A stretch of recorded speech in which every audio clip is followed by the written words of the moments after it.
C'était il y a 4 petits mois à peine. Genève accueillait triomphante Vladimir Poutine et Joe Biden. America is back. Et avec elle, le mirage d'un monde à nouveau ordonné par la main sûre et protectrice de notre cher oncle Sam. D'un monde dont nous serions toujours un peu le centre.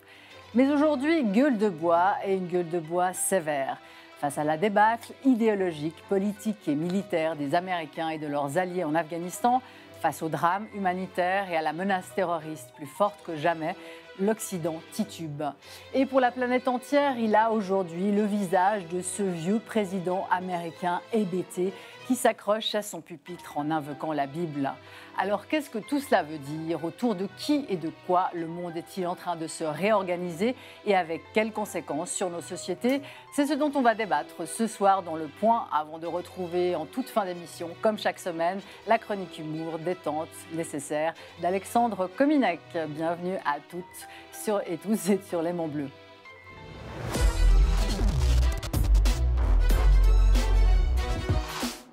Et bienvenue à nos invités autour de cette table ce soir. Je commence par vous, Philippe Val. Alors, une présentation spéciale pour vous, Philippe, car vous nous rejoignez. Vous rejoignez Le Point pour toute cette saison. Un grand honneur. Vous serez donc en quelque sorte notre super débatteur ici chaque dimanche. Philippe Val, 17 ans à la tête de Charlie Hebdo, ça résume son homme, encore que chansonnier avant Charlie, directeur de France Inter après Charlie, écrivain toujours. Citons parmi vos nombreux écrits le toujours d'actualité Revient Voltaire, ils sont devenus fous, et votre premier roman, paru l'an passé, Allegro Barbaro, une fiction de vos propres pérégrinations en Bosnie pendant la guerre d'ex-Yougoslavie. D'ailleurs, les Balkans, ça vous fait un point commun avec Micheline Calmiret, que je vais arriver. Et l'autre point commun aussi, c'est votre cœur à gauche. Pour vous, une gauche fracturée en France, en tout cas, autour de la laïcité de l'islam.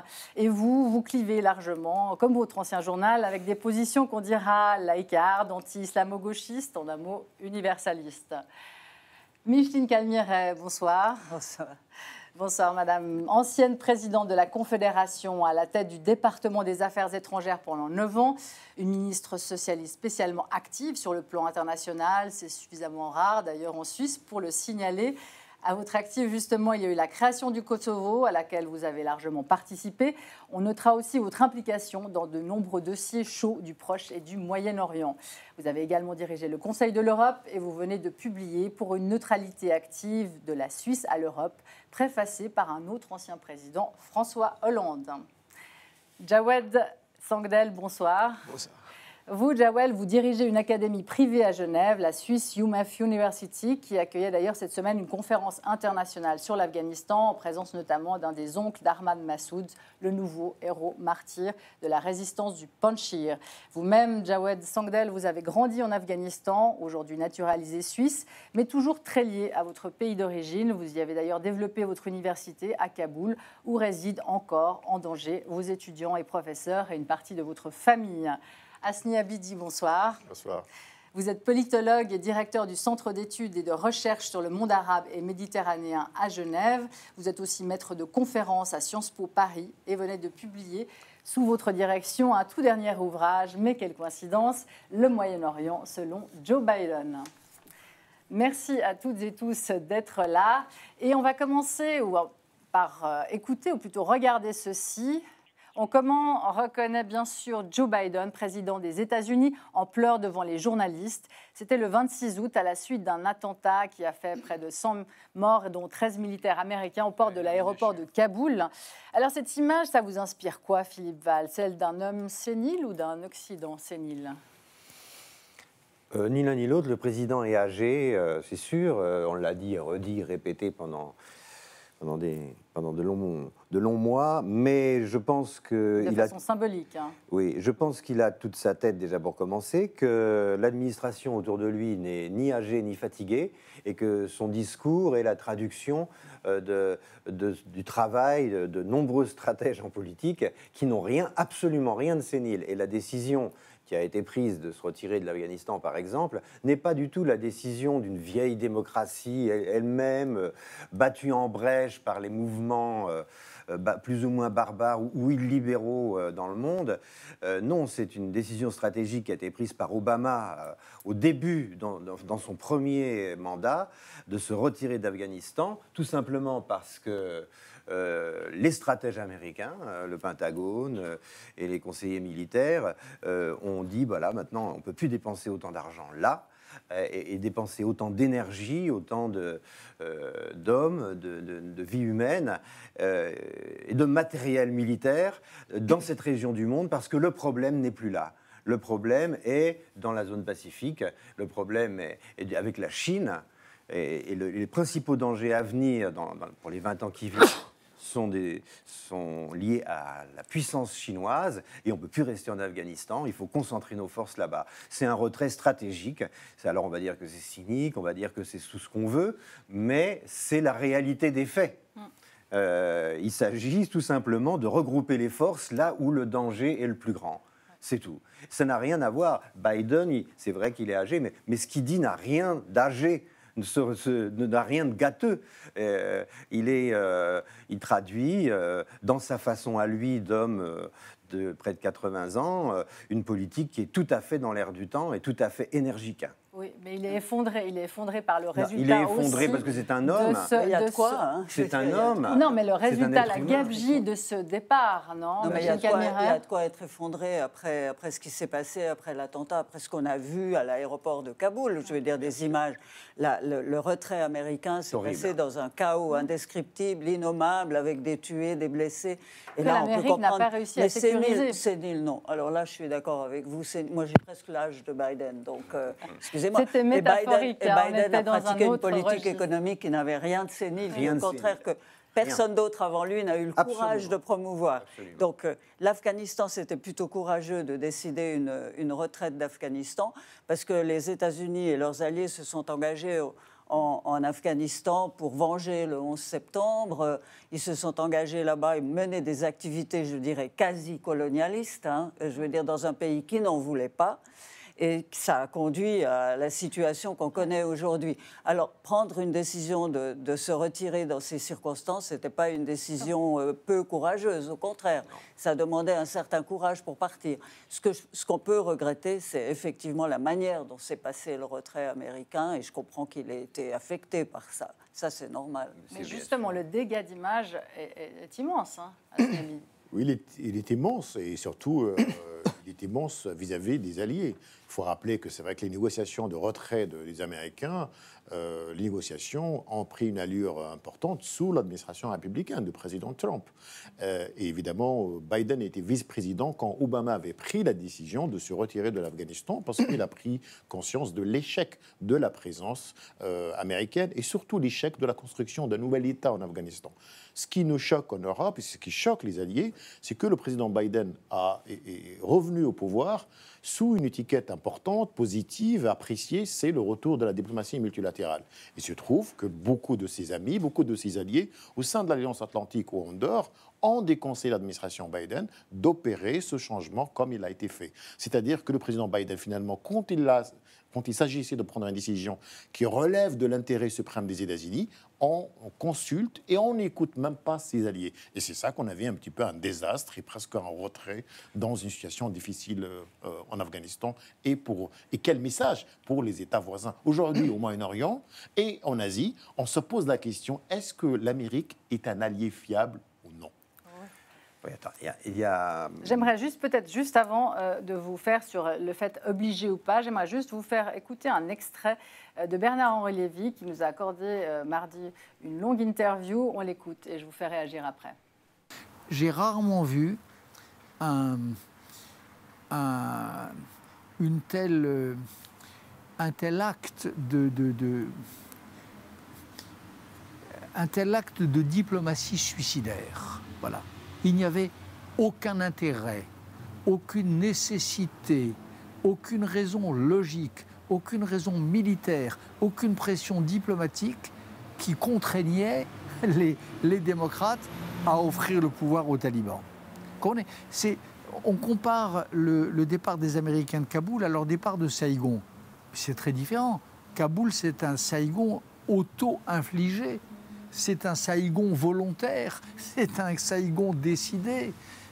L'accord de Doha, Donald Trump, entériné par Joe Biden, est un non-sens historique, une monstruosité diplomatique. Voilà où en est une partie de l'Occident, heureusement. Il y a encore aux États-Unis et ailleurs des femmes et des hommes pour trouver cela répugnant et révoltant. J'en suis. Diplomatie suicidaire, Kaboul, un Saïgon auto-infligé, voilà où en est l'Occident aujourd'hui. Philippe Val, vous êtes d'accord avec ça? Enfin, oui et non. Bernard a raison, Bernard-Henri Lévy a raison de dire que c'est catastrophique pour le peuple afghan notamment. Et en termes d'image pour et en termes d'image pour l'Amérique. Aussi. Enfin, les images, on s'en remet plus facilement. Vous croyez enfin, les images, oui, on s'en remet, oui, bien sûr. C'est une question d'ailleurs. Est-ce qu'on va se remettre de ça? Est-ce que l'image des Occidentaux va se remettre? Ça dépend des démocraties. Mais je voudrais juste apporter des précisions à ce que dit Bernard-Henri Lévy, c'est que les accords de Doha n'ont pas été négociés par Biden, ils ont été négociés par Trump. Et ils avaient négocié un départ en mai. C'est-à-dire que si le départ avait eu lieu en mai, ça aurait été un massacre épouvantable, encore pire vraisemblablement.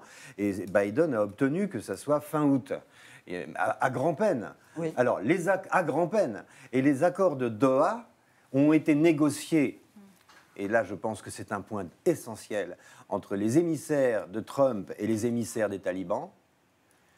Vous savez combien il y a de femmes dans la négociation? Aucune. Tout est dit. Tout est dit. Pas de il n'y a aucune femme dans la négociation. Où au monde aujourd'hui y a-t-il aucune femme dans ce genre de négociation? Nulle part. Juste là. Donc vous voyez, c'est quelque chose. Biden a hérité de quelque chose d'ingérable. Ingérable. Il fallait sortir de là. Voilà. Et puis, je ne suis pas tout à fait d'accord ce que vous disiez sur les Américains. Ils voulaient partir depuis longtemps, depuis qu'ils avaient réussi à exécuter Ben Laden au Pakistan. La mission était accomplie, c'est-à-dire il y a plus de 10 ans. La mission était accomplie. Ils cherchaient à partir depuis cette époque-là. Ils cherchaient à partir, et pour des tas de raisons, évidemment, des bonnes et des mauvaises, mais aussi pour éviter un chaos sur place. Parce qu'on a parlé de nation building, etc. Ils ne voulaient pas partir là-bas pour faire nation building, ni tellement... Alors peut-être l'exploitation des terres rares, lithium, machin, bon, qu'il y a au Pakistan, c'est pas impossible, mais pas que ça. Ils voulaient quand même apporter quelque chose. On a financé beaucoup d'écoles, beaucoup de dispensaires. On a, bon, vous voyez, c'est pas simplement...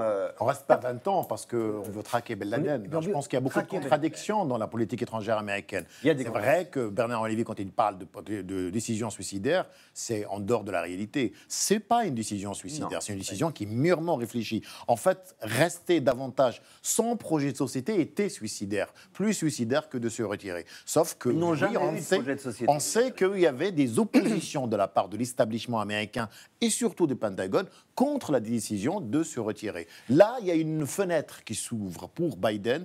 Biden n'aime plus maintenant, il s'est rapproché de Dieu, s'est rapproché de la Bible. Il ne veut plus de guerre, il ne veut plus de conflit. Il veut se retirer. Il n'a jamais voulu la guerre.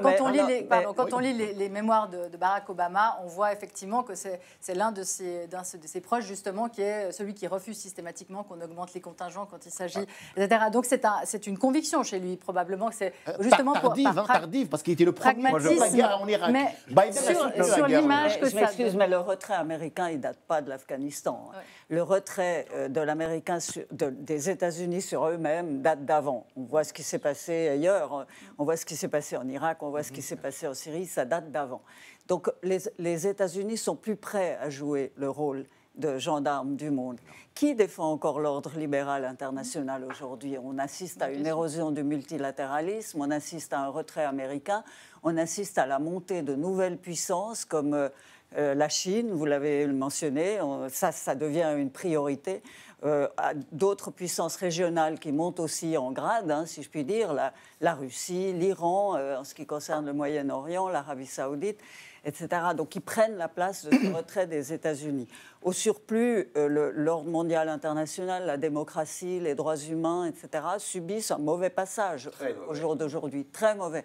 Et moi, ça m'inquiète beaucoup. Et ce qui me met en colère, c'est finalement dans cette opération américaine de vouloir instaurer un État... Parce que les États-Unis ne sont pas allés là-bas pour défendre les droits des femmes, excusez-moi. Hein, c'est pour défendre des intérêts géostratégiques. Ils sont allés, écraser Al-Qaïda. Voilà, écraser Al-Qaïda, c'est loupé.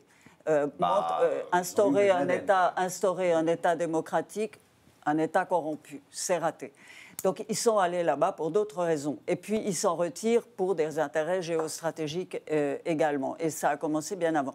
Et cette politique de gendarmes du monde n'est même plus soutenue à l'intérieur des États-Unis eux-mêmes, ni même à l'intérieur des États européens, qui de plus en plus s'opposent à la mondialisation, aux accords de libre-échange, etc. Qui défend encore l'ordre international? Et pourtant, on en a besoin, parce qu'on vit une époque où les risques sont globaux, où vous ne pouvez pas gérer la question de la migration ou les questions de réchauffement climatique tout seul dans votre coin. Et donc, c'est ça, moi, qui me préoccupe, c'est cette espèce de retrait sur des politiques intérieures, sur des politiques domestiques qui laissent peu de place au multilatéralisme. Et moi, ça m'interpelle comme Suissesse, puisque Genève est un centre de multilatéralisme, et ça pose des questions importantes pour le futur. Alors, on a dit fin de la guerre, justement. Jawed, est-ce que vous êtes, d'accord? Pardon, non, sur certains points, je ne suis pas d'accord. Parce que... Non, mais est-ce que vous êtes d'accord, justement, de dire déjà que pour l'Afghanistan, c'est la fin de la guerre aujourd'hui? La fin de la guerre, c'est le démarrage des guerres, maintenant. Vous allez avoir bientôt une guerre civile. Parce que vous avez vu récemment qu'ils ont annoncé leur cabinet, il n'y a que des Pashtuns. En Afghanistan, on a Pashtun, Hazara, Ouzbek, Tadjik. Et les intellectuels encore. Juste pour préciser, Donald Trump, il était d'accord pour sortir en mois de mai, mais il avait bien précisé conditionnellement si vous signez un accord avec l'État. Il n'avait pas dit qu'il va sortir sans accord. Accord de paix entre les talibans et le gouvernement, l'ancien gouvernement. Ça, c'était ses conditions. Deuxième chose, les Américains, ils étaient par accident en Afghanistan.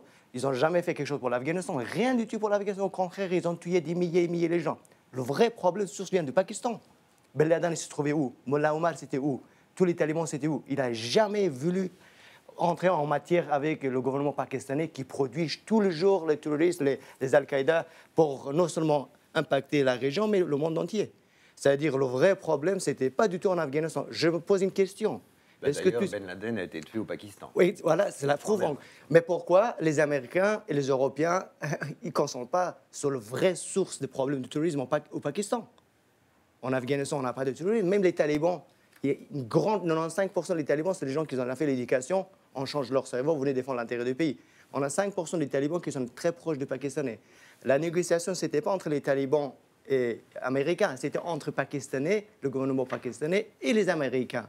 Ils sont tombés d'accord entre eux, et puis en vendant l'Afghanistan pour 0 francs, alors vous gérez l'Afghanistan à la place de nous. Comme ça, on vous finance, c'est vous que vous gérez, vous ramenez un gouvernement que vous désirez. Et d'ailleurs, les talibans, c'est les gens les plus proches des Pakistanais que les autres pays voisins. Mais quoi qu'il en soit, les États-Unis ont signé cet accord.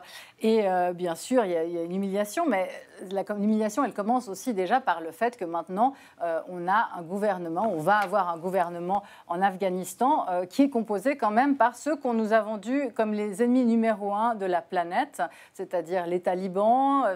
Il y a des groupes terroristes, hein, il y a deux ministres au moins qui étaient sur les listes des terroristes pour les États-Unis et par les pays de la coalition. Donc ça, c'est un Hiroshima symbolique pour l'Occident entier, non, Hasni Abidi? Oui, on a parié en Occident sur une autre image des talibans, des talibans modérés. C'est le mot d'ailleurs qui a été utilisé par ça, on l'a entendu même le président dans le discours Obama. Parlait de talibans modérés. J'ai même entendu parler de talibans inclusifs. Donc, gouvernement inclusif. Gouvernement inclusif avec toutes les factions terroristes. Et aujourd'hui, le point qui a été relaté précédemment est important parce que les talibans ont toujours refusé de négocier avec Ashraf Ghani. C'est-à-dire que le bureau, ce qu'on appelle politique à Doha au Qatar, présidé par Abdelghani Baradar, a exigé à ce que ce point ne soit pas négocié. Et les Américains ont accepté cette exigence des talibans. Et ça explique pourquoi finalement une partie de l'armée afghane n'a pas porté les armes parce qu'ils se disent pourquoi porter des armes contre ce qu'on nous dit un ennemi alors que l'Amérique est en train de négocier avec eux à Doha. Et je trouve que c'est du bon sens parce que finalement ils ont épargné un bain de sang. Pourquoi moi, afghan, soldat afghan, je tire sur un taliban alors que le chef de taliban est dans un hôtel 5 étoiles en train de négocier avec une délégation américaine pour justement le transfert du pouvoir. Deuxième point, c'est vrai que cette histoire d'un gouvernement un peu, j'allais dire, un gouvernement inclusif ou un gouvernement qui va envoyer des messages. On a parié sur les talibans qui ont changé depuis 20 ans parce que l'Afghanistan a changé sur le plan démographique, sur le plan social. Et les talibans aussi ont changé la direction. Mais finalement, ce qui a été fait, et d'ailleurs, vous savez que les talibans, c'est loin d'être un mouvement monolithique. Il y a plusieurs tendances. Il y a le nationalisme, vous l'avez parlé, c'est-à-dire l'occupation de l'Afghanistan, comme ça a été dit par les Américains, a été utilisée par les talibans pour dire « nous sommes un mouvement nationaliste, nous voulons libérer notre pays d'une force occupante ». Et ça marche. Vous avez une autre tendance qui est plutôt pragmatique et une autre qui est complètement dogmatique, qui est proche d'Al-Qaïda. Le gouvernement qui est sorti hier, après d'ailleurs un retard, 2 ministres importants, celui de la Défense a été attribué au fils de Mollah Omar, Yaqub Omar, qui s'occupe un petit peu de l'aile guerrière au sein du Taliban, et le poste de ministère de l'Intérieur a été attribué à Haqqani, et vous savez, le réseau Haqqani, c'est très important, le père de Sirajuddin Haqqani était l'interface du mouvement taliban avec Al-Qaïda de l'époque, parce que les talibans, très très pragmatiques, ne voulaient pas ouvrir un front intérieur il y a 20 ans avec les talibans. Finalement, il y a des services rendus. Finalement, les talibans comme terroristes par les États-Unis. Finalement, les talibans vont nous dire qu'écoutez, nous avons un ennemi, les Américains nous demandent de combattre l'État islamique, on va le faire. Mais les talibans, c'est une autre affaire. Et le message qu'on entendait des Américains, qui ont réagi ce matin en disant « nous sommes déçus de la composition de ce gouvernement », mais ça reste toujours une déception. On nous demande de choisir entre Al-Qaïda et l'État islamique, en gros, en disant le côté Al-Qaïda, puisque, en gros, tous ces talibans qui sont revenus ont tous été proches d'Al-Qaïda. Hakami évidemment, lui, il était carrément avec Al-Qaïda.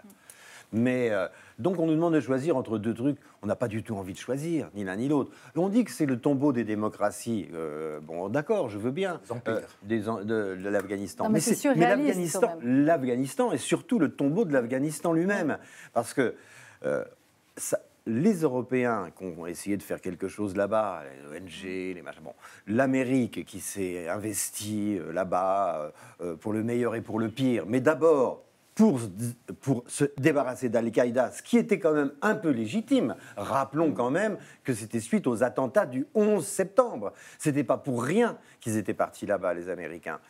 Donc, aujourd'hui, maintenant que les talibans prennent le pouvoir en Afghanistan, on dit « Ah oui, mais c'est l'Occident, ah vraiment, c'est de la faute aux Occidentaux, ceci, cela, l'Amérique, l'Europe. » Non, le problème, c'est les talibans quand même. Bah c'est oui. pas, non, mais c'est pas les coupables. Le problème, c'est qu'on va se retrouver... Les talibans n'ont pas attendu que l'Amérique et que l'Europe existent pour être des talibans. D'accord, Philippe, mais on va se retrouver avec une table. On va se retrouver avec un gouvernement. Attendez, je vous laisse juste la parole. On va se retrouver avec un gouvernement, effectivement, qui est composé.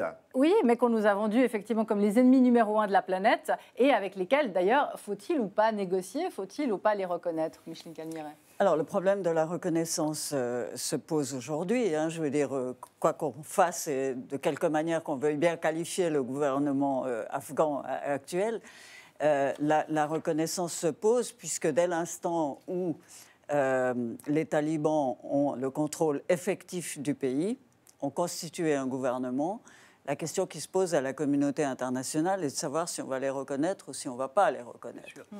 Le dilemme, pas seulement pour les États occidentaux et pour les États-Unis, mais pour l'ensemble des pays composant la communauté internationale, c'est le suivant. Est-ce qu'on décide d'isoler ce gouvernement? Est-ce qu'on décide de ne pas le reconnaître, de le considérer comme un gouvernement terroriste, de ne pas le reconnaître, avec le risque de l'insécurité à l'intérieur, avec le risque que le mouvement terroriste se développe et les facilités de travail, si je puis m'exprimer ainsi, à l'intérieur de l'Afghanistan, plus grand qu'il ne l'aurait autrement? Ou est-ce qu'il faut choisir un moyen terme, une moyenne voie, parce que finalement, ce qu'on constate aujourd'hui, c'est que les talibans cherchent la reconnaissance internationale, ils veulent être inclus dans la communauté internationale, ils soignent leur image. Voilà, c'est quoi la moyenne voie qu'on doit choisir? La moyenne voie, c'est d'entamer le dialogue avec eux d'abord dans un premier temps et d'essayer d'influer. Moi, ce que je crains, pour vous dire franchement la vérité, c'est que parce que si on reconnaît un gouvernement, il est lié aux conventions internationales. Il est lié à l'ensemble des conventions internationales, y compris celles concernant les droits humains, y compris l'obligation de ne pas abriter sur son territoire des mouvements terroristes internationaux. Et moi, ce que je crains beaucoup, c'est que la communauté internationale passe une sorte de deal avec le gouvernement taliban en disant écoutez, voilà, vous nous jurez de ne pas abriter des mouvements terroristes internationaux sur votre territoire, voire de les combattre. OK pour nous, on vous laisse les mains libres à l'intérieur. Et qui c'est qui va payer la facture de ça? Je m'excuse si on parle... Ce sont les femmes, non seulement les humains. Et ça, c'est le vrai dilemme qui est posé à nous aujourd'hui, au-delà des idéologies. Répondez, faut-il ou pas, justement, reconnaître le gouvernement des talibans aujourd'hui?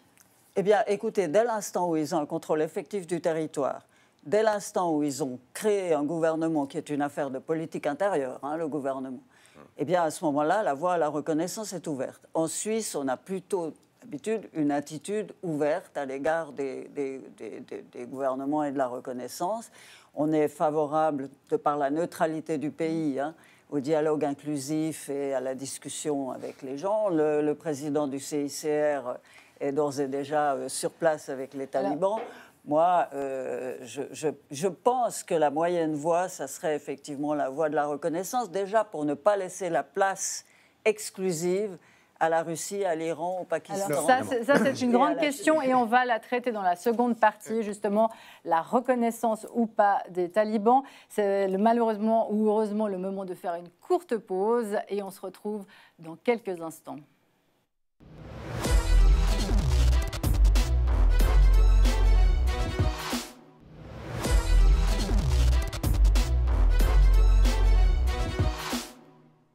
Le point de retour, faut-il ou non reconnaître le gouvernement des talibans? C'est la question que je viens de poser à Micheline Calmiret qui a répondu oui. Et donc j'aimerais vous faire réagir. J'ai répondu oui relativement. Mais vous avez répondu oui. Jawed Sandel, justement, quand vous entendez que la Suisse, vous êtes à moitié suisse, vous êtes de nationalité suisse, dit ça, qu'est-ce que ça provoque? Tout d'abord, j'aimerais dire qu'Al-Qaïda et Daesh, ils n'étaient pas trop actifs en Afghanistan. Les talibans qui presque géraient 98% du territoire afghanistan. Et aujourd'hui, les Américains ont agrandir Daesh pour faire mal ou bien faire géopolitique contre la Russie, la Chine et l'Iran. Et vous allez voir bientôt, dans quelques mois, les Daesh vont avoir plus le pouvoir comme à la place de talibans. Quand on parle de la reconnaissance, pour moi c'est choquant en tant qu'un Suisse afghan. Dans ce cas, on doit imposer la démocratie ailleurs. On doit concentrer sur nos affaires ici. On ne doit pas rêver les gens nulle part. Et puis, on laisse chaque pays de débrouiller comme ils ont envie. Imaginez-vous les femmes que vous avez réveillées, 50% de la population afghane que vous avez réveillée. Nous, on a réveillé les Européens, que vous devez défendre vos intérêts, vos droits. Vous devez travailler, vous devez être dans la politique, vous devez être dans l'éducation. Aujourd'hui, on dit non, vous restez à la maison, faire que des enfants et nettoyer les vaisselles. Ça fait choquant pour moi en tant qu'un professeur de leadership. Deuxième, droit de l'homme, droit des minorités. Et puis aussi, on ne les conditionne même pas. Il y a reconnaissance à certaines conditions qu'on doit imposer avec deadline, que vous devez respecter 1, 2, 3, 4, 5, 6 éléments. Si vous respectez ces éléments, voilà, nous allons ouvrir la discussion, même pas reconnaissance, la discussion de vous reconnaître. Vous passez comme un examen, 5 mois, 6 mois, 4 mois. Maintenant, si on a envie de laisser, on va le reconnaître parce que les Chinois ils reconnaissent. Pour moi, c'est choquant. Les Chinois, c'est leurs affaires. Il n'y a pas de la démocratie non plus en Chine, en Russie. C'est leurs affaires. Voilà, c'est leurs affaires, on laisse. Mais nous, en tant qu'Européens, que nous valeurs, c'est vraiment la démocratie et le droit de l'homme, surtout la Suisse. Pour moi, ça fait mal de le reconnaître ou bien de commencer la reconnaissance sans certaines conditions que ça ne touche pas aucune religion. Je pense. Pour moi, je ne peux pas accepter un État qui continue comme ça. Mais justement, faut-il peut-être justement arrêter, que l'Occident arrête aujourd'hui de vouloir importer, exporter la démocratie, Philippe Val? L'Occident n'essaye pas d'importer ou d'exporter la démocratie. D'exporter, non, pas de l'exporter, la démocratie. L'Occident est démocrate et essaye dans les relations dans les relations multilatérales d'imposer ses valeurs, ce qui n'est pas pareil. Et ils ont raison. Moi, j'ai fait, mon expérience personnelle, une bonne dizaine d'années de ce qu'on appelle pompeusement du grand reportage, mais du reportage à travers le monde. Et j'ai guère trouvé dans des pays qui sont plutôt des dictatures, de jeunes gens, de jeunes femmes ayant conscience de leur pays, qui n'aient envie que leur pays un jour ressemble à l'Europe. Tous rêvent de ça. Tous rêvent de ça. Quoi qu'on en dise, il n'y a que les Européens qui croient le contraire. Vous comprenez? C'est ça le problème. On a envie par ailleurs que les talibans, oui, on va finir par reconnaître en tous les cas, on va essayer de reconnaître en partie. Pourquoi? On est obligé. Les talibans vont être obligés de se montrer sous un jour un peu plus aimable. Parce qu'on a... Là où ils ont changé, les talibans, c'est qu'ils ont compris qu'on avait envie, qu'on avait peur d'eux, et que cette peur engendrait un désir de les voir autrement. Ça, on le voit avec l'islamisme en France, en Allemagne, en Europe. C'est le même truc. Clair, ils tiennent le couteau par le manche. Il y a plein de gens qui disent c'est pas si grave, on va intégrer. Non, on n'intègre pas, c'est pas possible, c'est idéologique. Bon.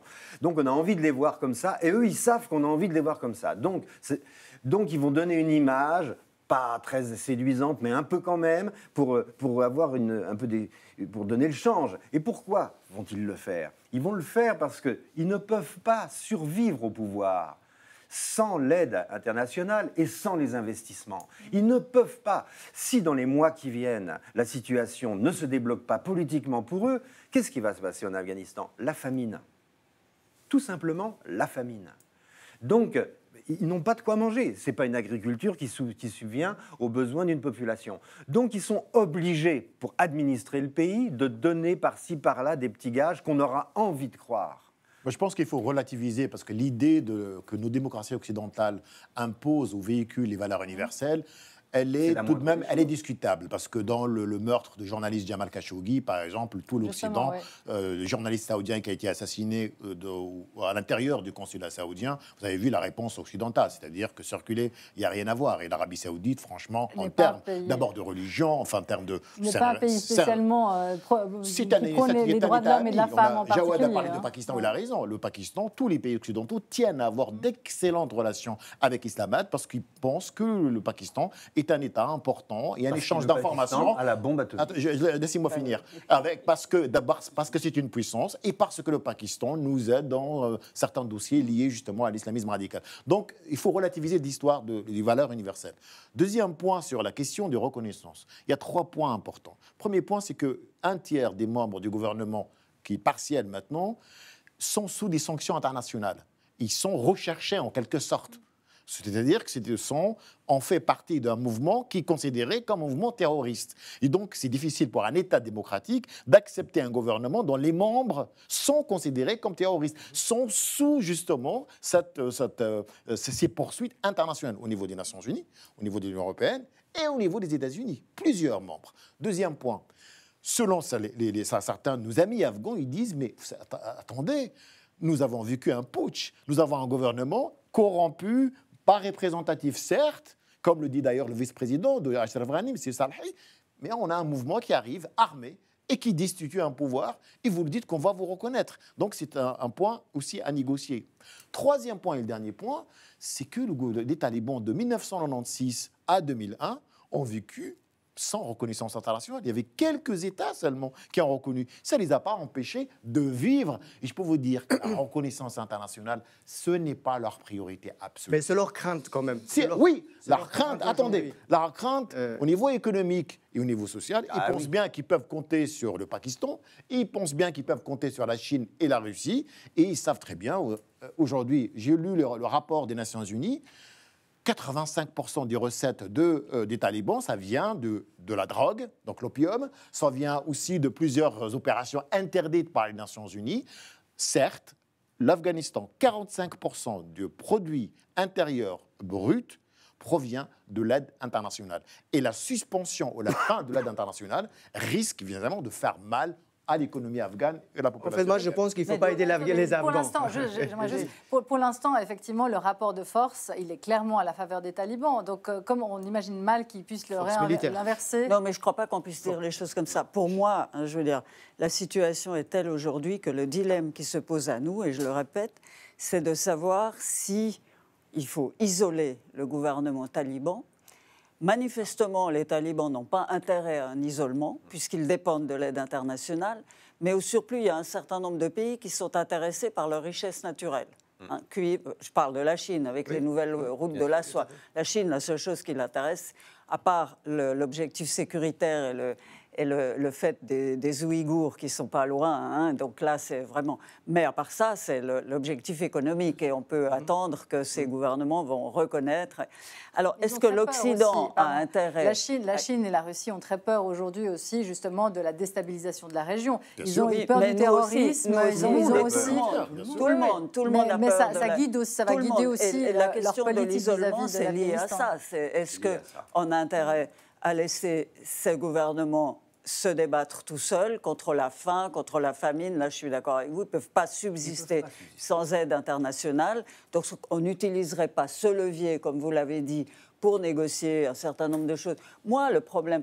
Et l'autre partie du dilemme, c'est où est-ce qu'alors on y va, on ne laisse pas la place à l'Iran, au Pakistan, tout seul là-bas, à la Chine, et qu'on y va et qu'on se met comme acteur. Mais qui a la capacité? Parce que vous avez dit qu'il faut négocier avec eux.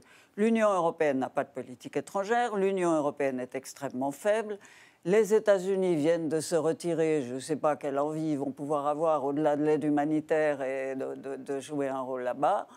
Moi, je vois plutôt là un problème. Hein. Je veux dire, la faiblesse des Occidentaux. La faiblesse politique des Occidentaux, c'est là le problème. Ce que vous dites est correct. Mais qui va leur imposer des normes entières? Moi, je vous dis, ma grande crainte, hein, c'est qu'effectivement les femmes fassent les frais de toute cette histoire. Mais ça démarre. En fait, aider les femmes afghanes, ce n'est pas la même chose d'aider les talibans. On peut aider le peuple afghan, mais sans aider les talibans. Vous savez, aujourd'hui, déjà, ils ont démarré, ils ne donnaient pas laisser les femmes aller à l'école, séparer les femmes, ils doivent enseigner par les femmes. Les filles de 5 ans, ils doivent enseigner par les femmes. Comment voulez-vous aider le peuple afghan? Il y a plusieurs ONG. Si, excusez-moi, vous dites, mais voilà, je suis là. L'isolement va laisser le peuple afghan tout Non, mais il y a seul. des ONG qui peuvent aider, les ONG qui peuvent aider. Déjà, moi, je parle de terrain. Aujourd'hui, le premier craint des talibans, c'est leur reconnaissance. Mais ils ne parlent pas du même économique, même au niveau diplomatique. Parce que si aujourd'hui, je parle pour l'Europe, si aujourd'hui on les sanctionne, on dit, voilà, on sanctionne vous et vos partenaires aussi. On ne doit pas avoir peur de leurs partenaires aujourd'hui qui produisent du terrorisme chaque jour, des madrasas au Pakistan, que vous allez avoir tôt ou tard, on va avoir des problèmes ici. J'aimerais juste préciser un élément très important. Chaque pays est en train d'accueillir 20 000, 25 000, 30 000 immigrants sur le nom d'immigration afghane. Il y a combien de talibans, il y a combien de terroristes, combien d'Al-Qaïda, combien de Daesh parmi ces personnes qui viennent ici, jusqu'à l'Europe, jusqu'à Kosovo, jusqu'à Palestine ici. Là aussi, c'est une menace pour changer l'esprit de nos jeunes ici, pour l'encourager. Ça, on ne sait pas. C'est très dangereux. C'est très dangereux ce que vous dites. C'est dedans. Le risque existe. Parce que comment il faut analyser ça? Vous avez il y a un volet humanitaire concernant l'accueil des Afghans. Les Américains, ils ont déjà trouvé 4-5 personnes. Oui, tout à fait, mais on ne peut pas généraliser parce que c'est important. Ça en touche une question importante, c'est celle de l'ouverture de la démocratie. Il y a une population. Mais ils ont déjà trouvé 4-5 une chose. Il y a une population afghane, mais c'est très difficile de parler d'une nation afghane. Parce que tout simplement, ce sont des régions qui communiquent assez peu les unes avec les autres, dont certaines ont été longtemps en guerre les unes contre les autres. C'est très compliqué de parler, ils parlent des langues différentes. Alors il y a une population afghane qui mérite évidemment d'exister et de vivre dans la paix et la sécurité, mais il n'y a pas une unification. Ça n'existe pas. Et c'est très compliqué. D'où d'ailleurs l'échec de tous ceux qui sont rentrés en Afghanistan. Pour comprendre un peu l'Afghanistan, il faut lire Joseph Kessel, Les Cavaliers, parce que sinon, ça n'a pas beaucoup bougé depuis, sauf que depuis une vingtaine d'années, il y a eu quand même une éducation qui s'est répandue dans des écoles, etc. Il y a des femmes qui ont des métiers, il y a des gens qui ont goûté au droit, à la liberté d'expression, et ces gens-là veulent partir. Si l'Europe et l'Amérique étaient ce qu'on dit dans cette affaire, pourquoi les Afghans, par centaines de milliers, veulent-ils y venir maintenant ? Il faudrait savoir ce qu'on veut. L'image que l'on a n'est pas si mauvaise, puisque les gens veulent y fuir chez nous. Vous comprenez? Non, mais c'est très important ce que je dis. Il faut arrêter de s'auto-dénigrer parce que nos valeurs seraient bidons. Non, si nos valeurs étaient bidons... Non, mais alors, quelles sont les valeurs quand Par contre, politiquement... Qu'est-ce que font les Européens comme réaction? Exactement. Ils font une conférence pour dire on fait barrière aux migrants afghans. Je suis d'accord avec on ne veut pas les des migrants afghans, Justement, ce discours, Micheline Kalmirek est tenu aussi par la Suisse, précisément. Ce discours pour résoudre la crise, qu'est-ce qu'on fait? On se réunit pour justement mettre des barrières. Pour mettre une barrière aux migrants. Et il n'y a aucun visa. Que ces gens se réclament des valeurs européennes, on ne les veut pas. Oui, mais justement. On les veut pas. La première chose qu'ont fait les Européens, ils se sont réunis et ils ont dit comment faire pour éviter. Alors qu'est-ce qu'on va faire? On va faire de l'aide humanitaire au Pakistan, en Iran, dans les pays voisins, n'est-ce pas, voire en Afghanistan, comme ça ils viendront pas chez nous. Sur la Suisse, pardon, c'est ça attendez. qu'on a fait. La Suisse est une des premières justement à avoir tenu ce type de discours et d'avoir pas tenu d'autres discours. Et d'ailleurs, il n'y a pas de contingent qui est prévu, l'octroi de visa humanitaire, on ne sait même pas si ça existe. Comment est-ce que vous voyez justement le pays moi, je trouve que c'est honteux. Que vous avez Je trouve présidé. que c'est honteux que la réaction de l'Europe soit uniquement celle-là. Pour les Européens, la question sécuritaire, elle est liée à la migration. Point final. On ne veut pas. Et on est prêt à acheter avec de l'aide humanitaire, de l'aide au développement. Le problème, c'est qu'on ne peut pas nier qu'il n'y ait pas un problème sécuritaire lié à la migration. La migration... oui, mais enfin, fermer la porte, ériger des barrières, acheter les pays voisins pour... Il ne faut pas mettre des barrières, il faut mettre des contrôles. Mais on ne veut pas ne pas mettre de contrôles. Oui, mais Philippe Val, vous êtes d'accord que le programme aussi des démocraties occidentales, c'est un programme de valeurs. Et du moment qu'en France, justement, la fraternité, en Suisse aussi, l'aide humanitaire, si ces valeurs-là elles sont plus véhiculées dans la situation actuelle, qu'est-ce qui reste? Sauf que nos démocraties ont été confrontées à un séparatisme dû à une immigration mal gérée, un séparatisme mal géré ou une immigration, enfin bref, oui, mal gérée. Ce qui fait que ce séparatisme a produit quelque chose avec lequel on vit maintenant qui s'appelle le terrorisme. Je suis désolé, mais c'est comme ça. C'est la réalité qui nous rend méfiants et qui nous impose de contrôler, de trouver un moyen. Il y a du débat. Les gens ne sont pas unanimes à dire qu'il faut arrêter l'immigration. Il y a un débat démocratique sur le danger. Il y a très peu qui l'ont tenu. À part le Canada, il y a très peu de nations qui ont tenu un discours. La question qui va se poser, et je pense que c'est le fait majeur de cette affaire, afghane, c'est que en Afghanistan, aujourd'hui, il y a des gens qui veulent fuir. Il y a des gens qui vont rester, mais qui ont été juges ou interprètes ou enseignants, instituteurs, etc., qui vont être menacés par les talibans. Ou qui sont d'une région où il ne faut pas être parce qu'il vaut mieux être originaire de telle autre région. Ils ont toujours la possibilité, peut-être petite, infime, mais de me dire « mais non, je n'étais pas interprète, mais non, je ne viens pas de cette région ». Ça, c'est très risquant. Je parle de vécu. Mais non, je ne suis pas celui que vous croyez. S'il vous plaît, les seuls qui ne pourront pas nier qu'elles sont ce qu'elles sont, c'est les femmes. Une femme est une femme. Oui. C'est-à-dire que c'est la priorité absolue. La priorité absolue, c'est les fillettes et les femmes. Parce qu'elles ne peuvent pas dissimuler ce qu'elles sont. C'est un vrai problème. Je vous en prie. J'aimerais juste pour vous dire... Vous qui êtes dans une situation très concrète, qui avez besoin justement d'aider des gens sur place qui sont en danger. J'ai reçu 5 visites sur notre Comment est-ce que vous voyez précisément la réponse que la Suisse vous donne? C'était choquant pour moi que la Suisse a fermé ses portes pour certaines personnes qui travaillent avec les Suisses, qui travaillent avec les Européens. Aujourd'hui, on dit non, débrouillez-vous, on part, on vous laisse. Comme moi, comme ma famille, aujourd'hui, 50 personnes, membres de ma famille, sur le contrôle de perdre leur vie. J'ai envoyé une lettre à la Confédération suisse. J'ai demandé pour une famille suisse que je suis un bon contributeur ici à Genève depuis 20 ans. Nous sommes ici 50 familles ici qui sont tous faites jusqu'à EPFL, l'Université de Genève, jusqu'à médecine, droit. Aujourd'hui, on dit, écoutez, vous faites une demande de visa dans le troisième pays, comme on fait un pour tourisme ici. Il risque sa tête pour couper. Vous demandez de déposer une visa. Moi, je trouve ça honteux. C'est choquant pour moi en tant qu'un Suisse. Ma fille qui a 8 ans, elle me demande, papa, pourquoi la Suisse, donne mon téléphone, je l'appelle à Berne pour donner un visa à mon cousin et mes cousines.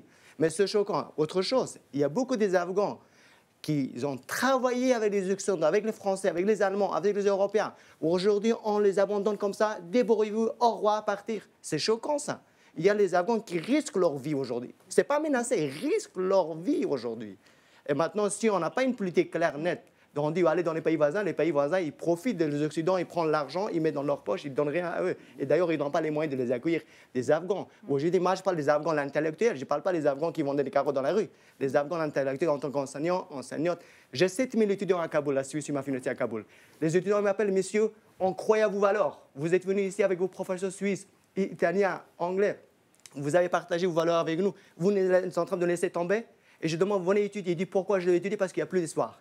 Moi, je pense qu'on doit séparer des immigrations et des gens qui risquent leur vie aujourd'hui, qui travaillaient pour nous et qui partageaient nos valeurs avec les autres. On doit les sauver, sinon ça va être une crise. Et parmi les femmes, il y a les femmes. Et c'est parmi les femmes, il y a enseignants, quand je parle, il y a trois collègues, il y a beaucoup de femmes qui sont aussi dans cette tragédie. C'est pour ça que la question des femmes et du respect des droits humains, elle peut être sauvée que si la communauté internationale est unie.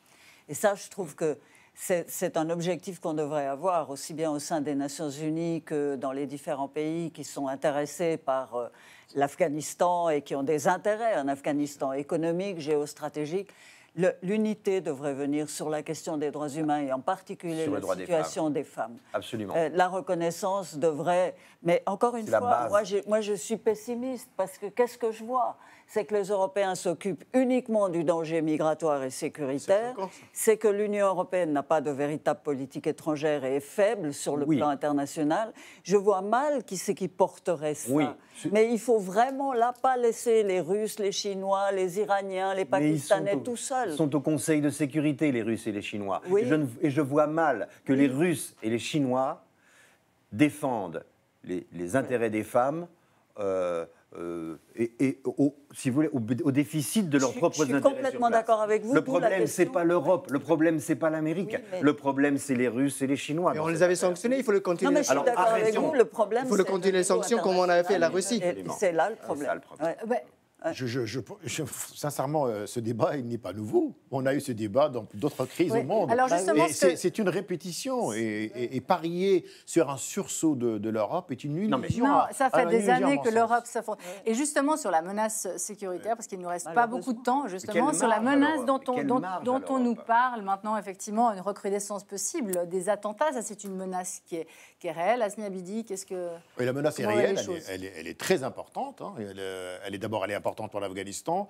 Quand on en parle des personnes, des civils vulnérables qui sont menacés, c'est vrai, parce que les talibans ont développé d'ailleurs un discours incroyable, c'est pour dire, oui, mais ces personnes sont isolées, ne représentent pas les talibans. Parce que, comme vous le savez, les talibans se sont engagés devant les Américains, justement, de respecter les femmes, de respecter l'enseignement dans le cadre de la charia. Mais on sait qu'il y a aujourd'hui des débordements importants. Des femmes ont été... Cet officier de police qui était assassinée alors qu'elle était enceinte de 8 mois devant chez elle, montre en effet que finalement les talibans ne tiennent pas compte de leurs engagements et ça reste toujours dans le cadre d'éléments isolés. Deuxième élément, la question des attentats dans la région, oui, c'est-à-dire tous les États. Vous savez, l'engagement de la Russie et de la Chine, parce qu'ils ont des minorités importantes, où ils savent que leur sécurité aussi est menacée. Et c'est la peur d'autres États voisins qui ne veulent pas aussi recevoir des Afghans. Absolument. Et évidemment, vous savez que les Américains, quand ils évacuent plutôt vers le Qatar et vers l'Allemagne. Et c'est pourquoi le ministre des Affaires étrangères, Tony Blinken, a réservé une visite en Allemagne. C'est parce qu'il y a un grand centre de tri, etc., pour voir s'il y a une menace, qu'on a parlé de ces questions de contrôle.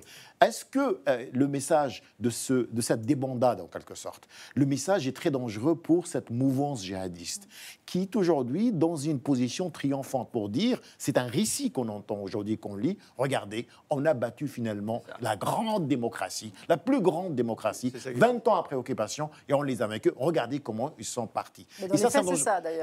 Bien sûr, c'est un message qui est envoyé, qui est bien reçu par d'autres mouvements. Al-Qaïda, l'État islamique et d'autres mouvements pour dire, finalement, la résistance paye. Finalement, la lutte militaire paye. Le terrorisme paye. C'est-à-dire tuer des civils paye. Tuer des militaires paye. Et ça, c'est très, très, très dangereux parce que c'est notre grand échec, c'est de ne pas justement arriver à stabiliser ce pays-là et stabiliser, bien sûr, la question de la menace terroriste. Si l'Occident n'a plus d'idéologie, effectivement, le mouvement djihadiste, lui, il en a encore. Mais justement, comment est-ce que ça pourrait se traduire dans les faits cette semaine, on va célébrer justement l'anniversaire de l'effondrement des 2 tours. C'est aussi le procès des attentats de Paris, Bataclan Comment est-ce qu'aujourd'hui, qu'est-ce qu'on doit craindre aujourd'hui réellement en Occident? Vous savez que les talibans étaient très pressés. Ils voulaient absolument avoir les clés, en quelque sorte, de Kaboul avant le 11 septembre. Alors que on sait que les talibans, à un moment donné, dans une période de leur vie, ils avaient une grande proximité avec Al-Qaïda. Aujourd'hui, voilà, il faut relativiser. Il y a une aile au sein des talibans qui reste dogmatique et proche d'Al-Qaïda. Mais pas tout le mouvement, qui reste essentiellement nationaliste. Maintenant, le danger, la menace, c'est bien sûr que les talibans, isolés internationalement, peu de ressources, et finalement, c'est l'aile radicale qui va l'emporter. Quand je dis l'aile radicale, finalement, ils vont s'ouvrir et probablement l'Afghanistan va redevenir un sanctuaire pour Al-Qaïda. Et cette faiblesse et probablement les coups qui vont être portés par l'État islamique contre les talibans vont l'affaiblir, vont le mettre dans une situation très difficile. Et ça, c'est le danger. Malheureusement, c'est le moment de conclure. Bah, malheureusement, c'est le moment de conclure, donc on va rester sur cette faiblesse. Je vais dire non, le moment de conclure, c'est quand même de dire la faiblesse de l'Occident. Oui, j'allais dire la faiblesse de l'Occident et la faiblesse de la réponse. Mouvements terroristes internationaux, la participation dans les rapports de force mondiaux à ces mouvements terroristes internationaux, mouvements de la société civile aussi, qui participent de la politique étrangère et des rapports de force mondiaux, et le retrait de l'Occident et la montée de puissances régionales et de puissances mondiales comme la Chine. Ça, c'est la conclusion de l'histoire. Et ça, c'est pas la fin de l'histoire. On sera sympa, on vous laissera le mot de la fin. Et que l'Europe et l'Amérique là, il faut qu'on arrête. Pour écouter la chronique humour, déconnante ou pas, d'Alexandre Kominek, qui nous rejoint tout de suite. Bonsoir. Bonsoir. Bonsoir tout le monde. Salut. Vous allez bien? Oui, très bien. Merci pour cet accueil chaleureux. En tout cas, ça fait plaisir d'entendre des gens qui se disputent. Vous voulez et puis... qu'on vous applaudisse? Allez, voilà. Voilà. Merci beaucoup. T'es content, cette fois, tu as eu des applaudissements. Bah ouais. Un peu plus chaud, là. Ouais, ça, mais j'ai dû les demander. plus quand même. chaude. Donc, on voit le niveau d'humoriste auquel je prétends. Bon, alors, les amis, Gillo et Ben Affleck qui remettent le couvert après 20 ans, j'étais content. Autant les talibans, c'est moins glamour.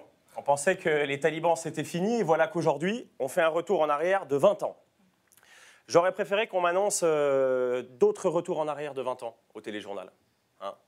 Du genre, mesdames et messieurs, c'est officiel, on peut refumer en boîte. Hein. Et les clubs sont à 4,80. Hein. Et les L5 font leur grand retour. Tu te rappelles des L5 ? Non, tu ne te rappelles pas les L5 qui ont comme célèbre titre « Toutes les femmes de ta vie ». Le morceau préféré des talibans pour parler alors 4 femmes. Le pays, l'Afghanistan, vit une situation catastrophique avec des gens qui tentent de fuir.